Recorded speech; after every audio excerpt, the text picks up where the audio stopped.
This episode is brought to you by Progressive Insurance. Do you ever find yourself playing the budgeting game? Well, with the Name Your Price tool from Progressive, you can find options that fit your budget and potentially lower your bills. Try it at Progressive.com. Progressive Casualty Insurance Company and Affiliates. Price and coverage match limited by state law. Not available in all states. If your fashion wish list lives rent-free in your brain, you need to be on Poshmark. With Poshmark, you're shopping millions of listings from thousands of closets, each curated by someone with their own style. Vintage finds, designer pieces, and everyday staples all in one place. Search for your favorites or let the discovery come to you. Poshmark makes it easy to find what you actually want to wear at prices that feel like a quiet win. Download the Poshmark app today and use code PODCAST10 when you sign up to get $10 off your first purchase. Episode 95. All big changes start with a swift kick in the ass. Join the journey of lifelong friends, John Curran and Tom Stewart, as they make conventional thought bend over and take a boot to the keister. Warning, listeners may notice a force equal to or greater than needed to get your ass moving. A swift kick in the ass, living life on your terms. Welcome to another episode of A Swift Kick in the Ass. This is your host, John Curran. Unfortunately, Tom won't be joining us today. Today's episode, Pissing on Kitty. Over the years, Tom and I have discussed many different topics here on A Swift Kick in the Ass. Most often, we speak of the importance of owning our decisions, holding ourselves responsible for taking control of our life and increasing our power. We also speak of accountability. All good things that are key to living life on your terms. Today, I'd like to discuss the importance of the people that we meet and that come along with us on our journey. So, this is about people, friendship, and the self-imposed limits that we place on ourselves as we try to live life on our own terms. In Dr. Susan Jeffers' book, Feel the Fear But Do It Anyway, Dr. Jeffers talks about comfort zones and how we can expand our comfort zones when we do things that are uncomfortable by taking risks. With each risk we take, whenever we put ourselves out there and push our limits, we increase our power and create a new zone of comfort. Think of it like rings of a tree. As a tree ages, it forms new rings. And the older the tree, the more rings you'll see when we eventually cut it down. That's the sad part, I guess. The tree is adding layers to its foundation. So each year, we'll see a new ring. This is how old we can tell the tree is. The outside of the ring is the bark. And what does the bark do? Well, it protects the tree from the outside world. It keeps the inside safe. And in this sense, we, people, also put up barriers to protect ourselves from the outside world. People we know and trust get beyond the bark, and they're included in our comfort zone. Letting people into our inner comfort zones does carry risks. And we can get hurt, especially when that person is controlling, manipulative, and motivated by their own self-interest rather than sharing your journey.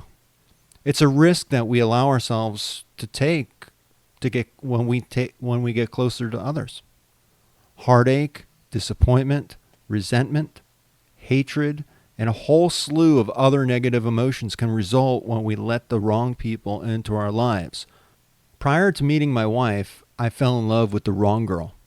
We were living together, engaged, and planning our wedding. It was a pretty serious relationship. It was in this relationship that I learned about how blinding love can be. How blind was it? Well, very few of my friends liked her. Most of them told me about not liking her, but I didn't really care to listen. In fact, a lot of them will say they told me time and time again how much they didn't like her and how I was being manipulated and lied to, and I just didn't care to listen. I don't even really remember them telling me that. My parents didn't like her, and in fact, they told me that they would not be attending the wedding. That's how much they disliked her and how much faith they had that that marriage would not last. But did that stop our planning? No, not at all. We kept going. And did this situation strain my relationships with others? Yes, absolutely. It burned a lot of bridges. And did I care? Well, yes and no. I was blinded by my feelings and blamed others for not respecting my decision to marry this girl. I thought I knew what I was doing, and I really wasn't looking for outside influence. I knew what I wanted to do. And I really didn't want to know the truth. I didn't want to admit it to myself that this was the wrong girl. Until we got closer to the wedding, I really didn't start coming to my senses about this and coming to terms with the ramifications of this decision. I began to see how damaged she was and how she was manipulating me and how she was burning bridges between everyone that I cared about. This type of love was very unhealthy. I was becoming someone I really was not and had no intentions of ever becoming. This woke me up. Though I was never physically or emotionally abusive towards her, she couldn't say the same. I didn't try to control or intimidate her. I didn't try to change her. I wasn't scared of her in most ways. And I felt I could handle myself in this relationship. In fact, I thought I could, I guess maybe I did think I could change her because she obviously had not been shown love in her younger and formative years. And I thought I could help her. Now, I wouldn't condone domestic violence and had never experienced it before living with this girl and during this time of my life. However, as we got closer to the wedding date, I could see how so many people get pulled into it and how difficult it is to escape. She told me once, she said, I wish you would just hit me so that I know you care. That's how messed up this relationship was. I thought I could help her. But that was what actually opened my eyes and got me thinking more clearly. She needed help. I told her that, and she refused. She saw nothing wrong with her line of thinking, and in her eyes, I was not accepting her for who she was. She drew her line in the sand, and I pissed on her cat. Now, I have to admit that pissing on her cat was not intentional. As I said, we were living together, and I always happened to be in the downstairs bathroom, taking a leak, when the cat surprised me and came up from behind and rubbed against my leg. I guess to that point in the relationship with the cat was getting better. In my surprise, I turned and I pissed on the cat, which I have to admit did bring a smile to my face. But the backstory in that is that the first night that I had ever spent with that girl was at her apartment. And in the middle of the night, I woke up to this warm sensation right about right on my legs, near my knees. And I woke up, and this damn cat was straddled over me, taking a piss like a racehorse. It was disgusting. That cat got me so good that night. And so I have to say I was happy to return the favor, 9 months down the road or however long that was when that happened.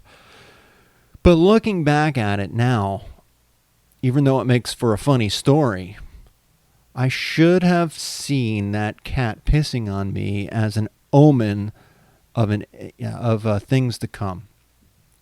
Had I stayed in that relationship and said, I do, I am sure much worse would have happened to me. In fact, I'm sure that one of us, not the cat, the girl, would have been dead and the other one in prison.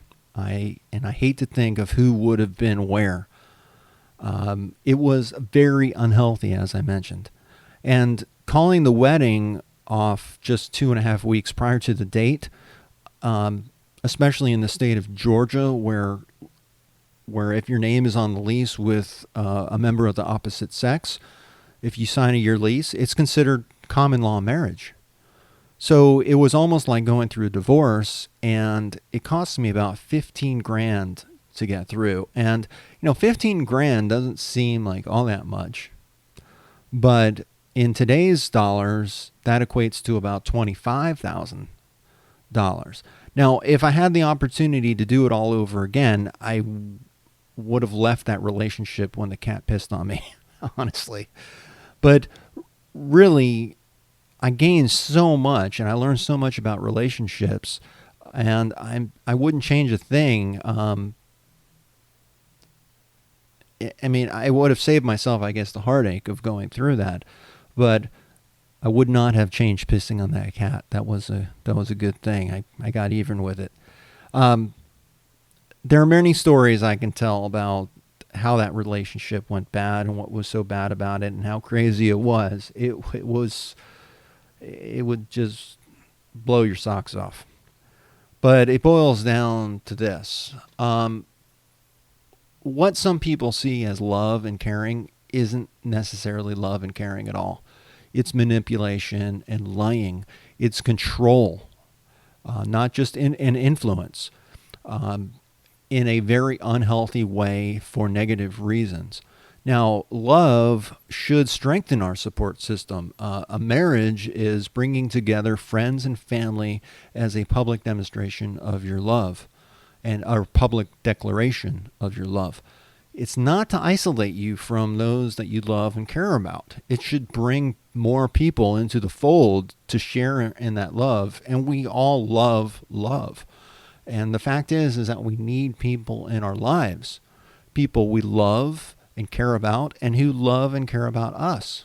I didn't have that in this relationship.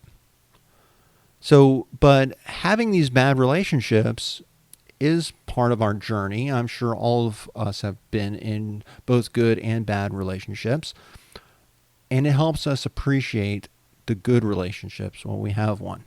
When I met my wife, I appreciated our relationship so much more because of the bad relationships that I had in my past. So, but this goes beyond romantic love. It goes much deeper than that. Relationships, romantic, platonic, maybe more business than pleasure, or mere acquaintance. It's important to us, and it's the foundation of our lives. People are much more important in our lives than we probably give credit to. We need other people to help us grow and push us beyond our limits of understanding. And as a result, we live better lives from what we learn from each other. It's in this bad relationship that we learn to appreciate the good relationships, and they do absolutely serve as powerful life lessons. And how we choose to handle our relationships impacts our lives. Now, considering the divorce rate, my choice to break off an engagement so close to the wedding date is probably not much what the majority of people would do. In fact, a lot of people told me I had big kahunas. Kahunas? Balls. I had big balls for doing what I did. A lot of people would have just gone through with the marriage at that point. But in my conscience, I just couldn't do it. I'd reached a point to where I was like, it was almost like a light switch went off. And I realized there was no way I could go and enter into a marriage, a lifetime commitment, knowing what I knew about her. It was an abusive relationship. And unfortunately, I think a lot of people would just go through it and possibly involve children and start building a life. And I think that ends up hurting more people in the end, rather than just, growing a pair and making a decision. You're changing your mind. and taking the heat for that and paying the price for making a decision and then going back on your word. I mean, I spent 15 grand, but I'd do it all over again if I had to. That was the right decision for me. So if you're in an abusive relationship, you do have a say as to whether or not you want to continue it. No matter how long you've been in that relationship, it is your choice. And there is help available if you want it. But you have to make that choice for yourself, and moving forward with that decision can be extremely difficult. I wouldn't want to have to go through that part of my life again. And luckily, I don't have to. From my experience, though the decision is not an easy one to make, and there are countless considerations to make, which are extremely personal and can get quite complex, I have to say I'm very thankful that I got out when I did. And what I learned from it is that we can't control other people. We can only control ourselves, our thoughts, our actions, even our emotions. Getting out of an abusive relationship and that negative influence of another is not easy. It was certainly not easy, especially considering we lived together. There were police involved. There were lawyers involved. It was horrible. It can seem like there is no way out when you're deep within a bad relationship. But there is a way out. And there are others that can help you through that process so that you can renegotiate that term of your life. You don't have to be stuck with the wrong person the rest of your life. As much as I'm for making a commitment and sticking with that commitment and living up to your word, especially when children get involved, I think the relationship becomes bigger than that couple. There are good reasons why you would want to get out of it, even after you've married. It's a very personal decision, and I'm certainly not judging anyone on their own decisions. Just from my own experience, this was the right move for me. I'm not a mental health professional, nor am I a lawyer. This experience is my own, and this was my takeaway from that experience. So I hope that this episode gets you thinking about the relationships that you have in your life, whether it's your spouse, whether it's your boyfriend or girlfriend, whether it's a friend, an acquaintance, people that you work with, at work. Think about these relationships and these people that are part of your life. And that can help you assess the current terms of your life, and help you decide, is this something you really want to have to deal with, or should you move on? I hope that my experience of pissing on a kitty gives you the strength and inspiration you need to renegotiate your own life as you see fit. Now, many of my friends are healthcare professionals. I am not, although I work in healthcare. I'm on the business side of it. And recently, I saw that one of them passed along a list of signs that you may need to consider if you may need to consider for therapy if you need therapy. And therapy is a great way to get an unbiased point of view, a professional point of view that can help you make a decision. So I thought I'd close the episode with that list, and I'll add in some of my insight to these items. So signs that you need to consider seeking therapy. 1. And it's probably going to be work against me to count these out because I don't have it counted down in my notes. I just have it as bullet points. 1, your friends are tired of listening to you talk about your problems. Now, with that, I'd say that a good friend is going to be willing to listen to you and your problems. But listening is a two-way street. There's input and there's response. You want to be able to be open with your friends. So I encourage you to actively listen and open yourselves to what your friends may be saying. Through my own relationship, the one where I almost got married, my ears were closed. My eyes were closed. I was blinded and deaf and dumb about it. I'm not saying just blindly accept what your friends are saying, but think about what they're saying and why they're saying it. They probably don't want to be in that conversation either. Some of those discussions are extremely difficult to say or to hear, regardless of what end you're on. In those discussions, they're not pleasant, but better to involve your support network, involve your friends. They're part of your life. They care about you, and they can offer insight that you may not have considered. A professional can also offer unbiased insight and an opinion that your friends might not see, and they're trained to make sure that they're giving you good, solid advice and tools that can enable you to work through these type of problems. 2, if you know the solution and you have difficulty starting on making changes, you might want to consider talking to a professional.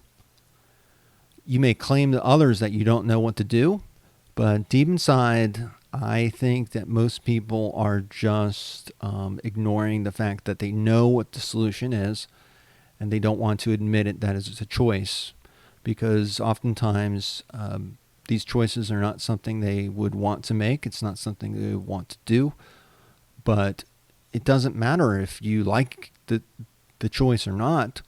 It's still a choice, and you should treat it as such, and you should give it enough thought to recognize, that this may be a possible solution. You don't like it. You don't have to like it, but it is a possible option. And there's always going to be a number of different options. There's so many different paths, countless paths from point A to point B.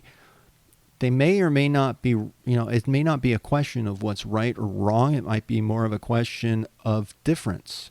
If you're walking down, a path out in the forest, and you come to a crossroads, and on one path, if you go to the left, there's blueberries on that path. Love me some blueberries. But if you go to the right, there are strawberries. Or maybe on another path, there's raspberries. They're just different paths that you can go on. It's not necessarily a question of right or wrong.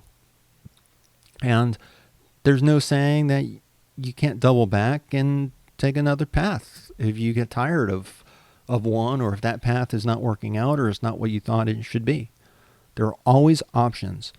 And we might just not like the options. But that doesn't discount them. That doesn't mean the options don't exist. It just means that you don't want to do that. I get it.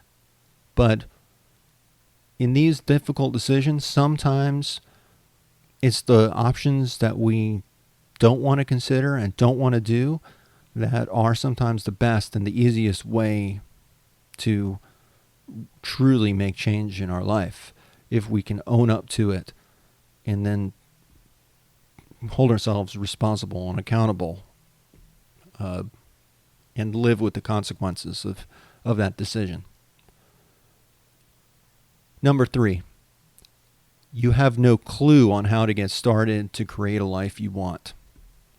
Now, friendly advice, talking to your friends is a good way to get some of these things off your chest and start the discussion. And sometimes just hearing ourselves and what we say can also help us think through and process the situation that we're in. But recognize that friendly advice is going to be subjective, and misery is the most democratic of all emotions. And what I mean by that is misery loves company. If we're kind of miserable, we might hang out with people who are also miserable, and we will share in that miserableness. So,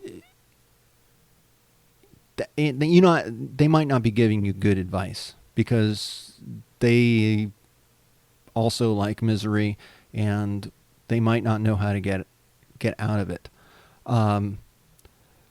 So, and sometimes, even though while our friends' intentions are good and they're trying to give you a good solution, it can be bias. They may not have the experience that you need. They may not be seeing it in the same frame as you or capable of saying it. It's not objective, it's subjective. And it also might be the last thing that you want to do. So again, it's always good to hear what other people have to say, but don't just jump in and do what they say. Really think about all the various options. Think about what a number of different people are saying and try to come to terms with that. What I try to do when I'm trying to work a solution is I'm kind of a nerd this way, to do a SWOT analysis: strength, weakness, opportunity, and threats. And I would write out the scenario. I would do a SWOT analysis for each scenario. Say, one is, what if I stay? What will happen? What are the strengths? What's good about it? What's bad about it? What's the threat that I face in doing so? I don't know. I don't even have a good example, or the opportunities that present itself through that. Sometimes kind of gritting that out and thinking about decisions in that way, it can make your decisions kind of a no-brainer, because points that are very important to you will highlight themselves, and you'll see that there clearly is a direction that you want to go.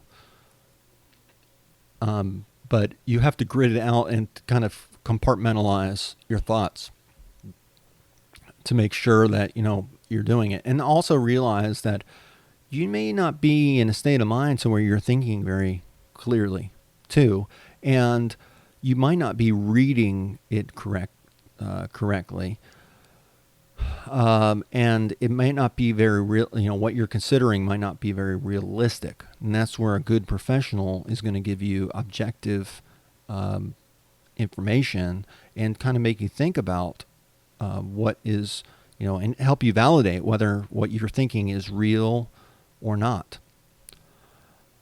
I think our number 4. You have tried everything and nothing has worked. Well, let me just say, we all do this. We all learn through trial and error.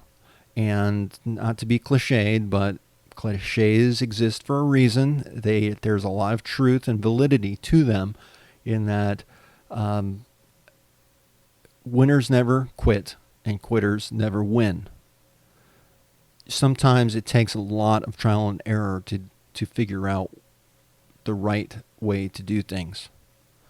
Sometimes we think we're doing the right thing, and then we find out how wrong it is.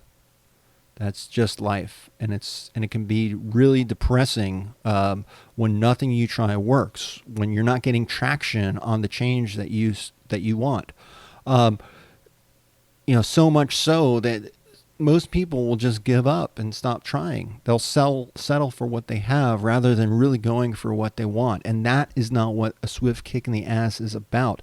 The swift kick in the ass is really about a wake-up call to say, you know what, I'm not going to settle. I'm going to create positive change. Come hell or high water, I'm going to live life on my terms. Our lives are a learning process, and there's a lot of trial and error involved. Some of us get lucky and learn the right way to do things first, but that's not really the case for everyone, and we all face making wrong decisions and learning from them. And sometimes we learn what not to do, and through that we know what doesn't work, so we have to keep trying to figure out what works. Don't settle for things that you can make better, and stop wasting your time trying to change things outside of your control. You cannot change other people. You can influence them, you can talk to them, but you can't make people do things, and you can't make people change just because you think they should change or think that they should be some other way. You can only change yourself. You can only control yourself. And that control that you have in this world probably ends at your fingertips. A professional, again, is going to help you figure out what can work, what's realistic, what are you wasting your time on. They can help you. Sometimes it can make just a world of difference and make those light bulbs go off in your head, or a light switch. Sometimes we're plagued, we're so deep and consumed in thought, and suddenly, boom, we have the answer. We've reached it, and at that point we can start moving beyond and getting the hell out of there. Again, this has happened to me so many times in my life, to where I struggle with what to do, and then it's like a light switch. Someone turns on the light, and boom, I know exactly what I need to do, and it's a trigger for me to take action. Because again, we can only take action for ourselves in our own lives. Again, a professional can help you get going and try to help you figure out what will work. 5, 4. You engage in or play some part that involves harmful behaviors. Our view of the world can be so skewed that what is abnormal or harmful can seem like a normal, average, everyday part of life. When my ex-fiance told me that she wished I would hit her so that she knew I cared, a light bulb went off, and I knew who I was dealing with, and I knew that was not right. I've never hit a woman. I would never hit a woman. That's not who I am. I'm not a violent person. And if you're hurting others or they are hurting you, you definitely need to get some help, because it's not right. While this podcast is called A Swift Kick in the Ass, which would denote some violence, kicking someone in the ass hurts. This podcast is all about helping others and creating positive change, not trying to control, but perhaps influence people. Sometimes we need a wake-up call to recognize, and will kind of wake us up to say, hey, you know what, this is not right. This podcast is not about hurting or harming others. And, my fiance had a very warped sense of love and caring. And caring and love does not involve, nor should it involve, acts of violence or hurting someone. It doesn't show that you care. It's just plain wrong. Seek help if you're in that situation.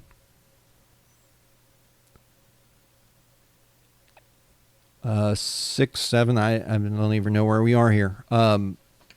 You lack a support system. We need people in our lives that can care about us and that we can trust. If you're with a person who is burning your bridges of people that you have long-term established relationships with, who know you, love you, care about you, let that raise a red flag. This is not just about you and that other person. Your world, your life should involve more than just your spouse or your boyfriend or girlfriend.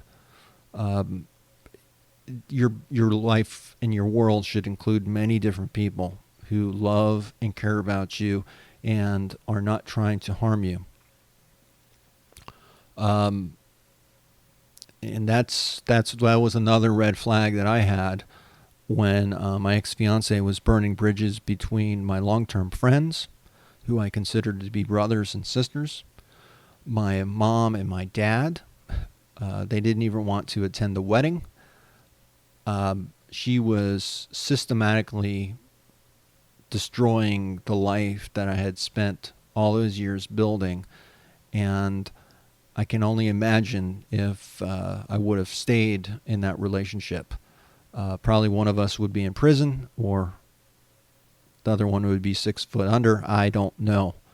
As I said, I don't condone violence, but I absolutely see how people can get drawn into that, and it's even harder to get out of it once you're in it, once you've passed that threshold, once children are in the picture. It's tough.